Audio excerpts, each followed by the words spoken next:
My name is Sojourner Kincaid Rolle. I'm a poet. I live in Santa Barbara, California.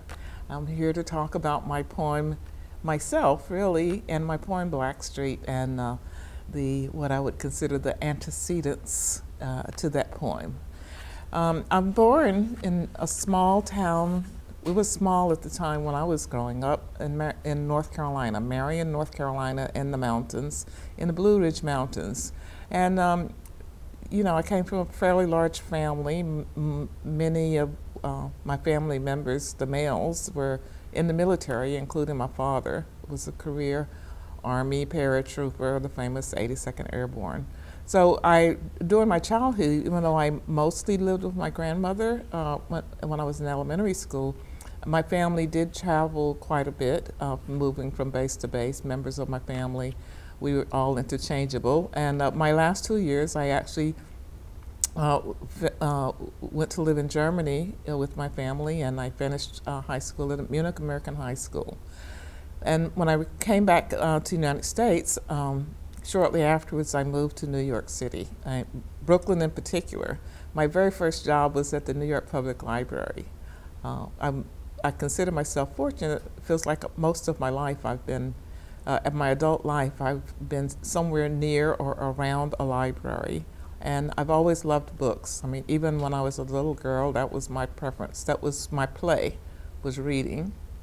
My grandmother used to say, if you couldn't find me, she's someplace with her head stuck in a book.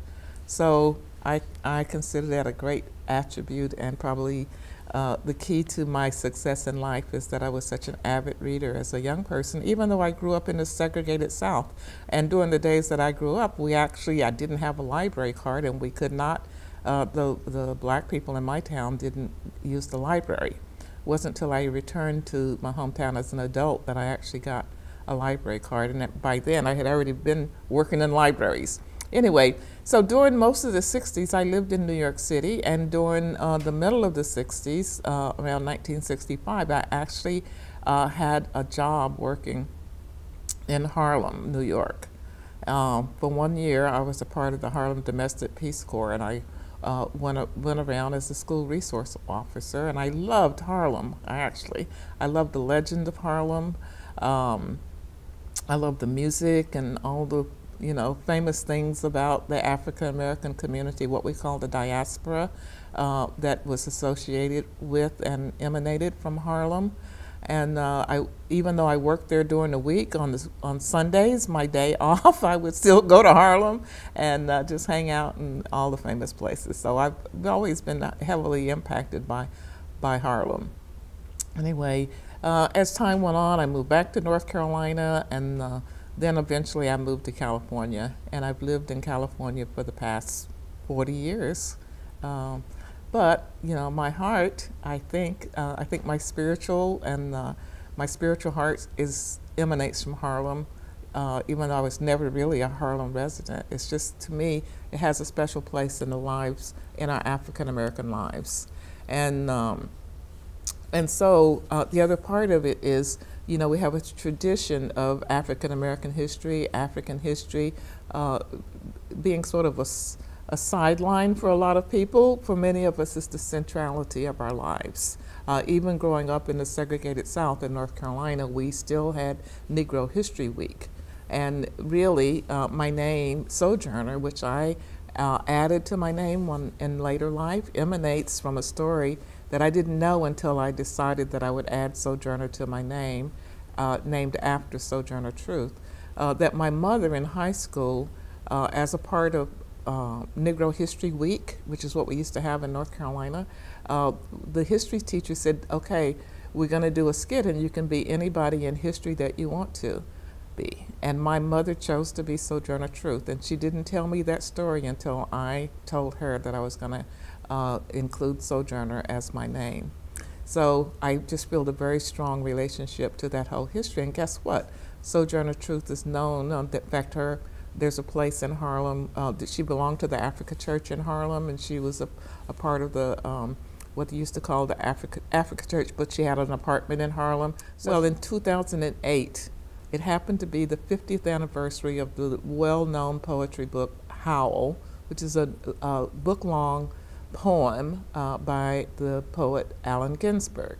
What triggered me was the poem begins, "I saw the best minds of my generation dragging themselves through the Negro streets at dawn, looking for an angry fix."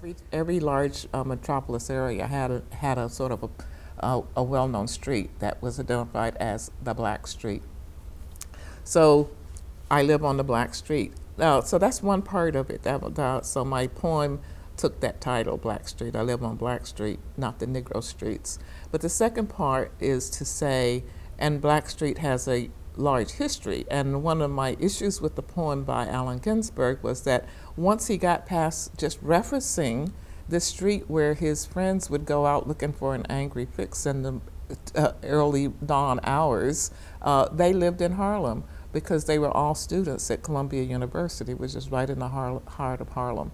And so for me, for them to be students in Harlem, in those streets every day, and he writes this book-long poem, and the only mention of those streets is the fact that his college buddies, friends, would go out looking for drugs. To me, Black Street. I saw the best minds of my generation dragging themselves through the Negro streets at dawn. Allen Ginsberg. I saw Queen Mother Moore and Dr. Ben leading the way to Amenhotep. I saw the Israelites, the Coptic, the Garveyites, the agnostic, praying to the great architect. I saw the Temple of All Faiths, the Shrine of the Black Madonna, the Church of the Living God, and our Mother of African Zion. I saw Morningside and Greater Hope pulling pilgrims up Jacob's Ladder, up to the King's Highway, walking the way of the Queen, passing through the 12 gates to the Holy City, moving on up to the upper room, coming to the garden alone. I heard Pharoah Sanders and John Coltrane. I saw Maurice Williams and the Zodiac, George Clinton conducting the Mothership Connection, Hugh Masekela on the way to Soweto, Robin Kenyatta sliding trombone. I saw Babatunde Olatunji. Oh, what a master of drum. I saw the daughters of Isis. I saw the brothers of Ogun. I was a child of the sun and a sister in the Black Liberation Army. I saw the Amazon women and the Moors of Caribbean. I saw the Grandassa models and the ambassadors of soul, the Jewel Box Review.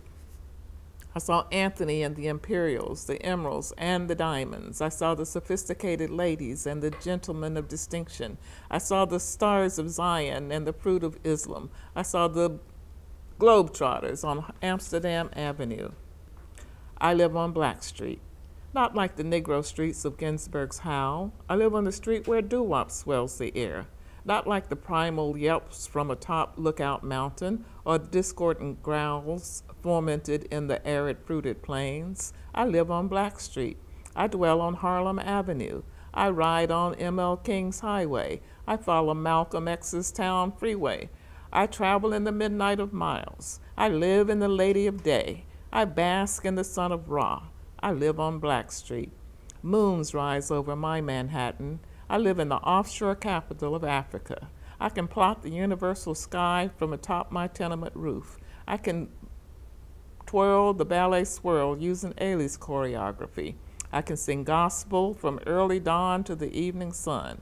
I can conjugate English like the Egyptians built pyramids. Ask me about Alpha to Omega. I put the sci-fi in motion. I know about Delta. I know about Sigma. I know about Theta. I go from Zeta all the way back to Beta. I understand in the multi-double tongue. Sprechen Sie Deutsch, habla Español, verstehen, comprende. I speak 13 dialects, all with a brogue and braggadocio. Bebop, cool, Creole, Ebonic, Gullah, Hep, Jazz, Patois, Pidgin, Pig, Swahili, slang, scat. I live on Black Street. But where is that, you say? What is Black Street, you say? It's the street where Langston, seated in Kansas, weeded throughout the West, sprouted into tree and sprang around the globe, lived. It's the avenue where Zora, born in the South, reared in the North, tarred in infancy, exalted in eternity, lived. Black Street. It's the boulevard where grandsons and daughters of slaves were born into higher aspiration, where Marcus Garvey built an empire 4,000 strong, Africa for Africa, here and abroad. It's where the dream deferred was realized, where girls jumped over the sidewalk cracked. Little Sally still rose to untold heights. Miss Mary Mack sold her silver buttons and bought the elephant back. Black Street. You gotta tell the truth and tell it slant, she said. Black Street. It's the street that runs like a ribbon around America, along the eastern seaboard, down into the Everglades, across the Gulf Coast, jumping the Rio Grande, traveling the Pacific Rim, threading the eye of the needle in Seattle, looping back the way of the Great Lakes, branching off into the mighty Mississippi, doubling back up and away, trickling across the vast diaspora. Everything is everything. Everything is copacetic. Black Street. I know you've been there.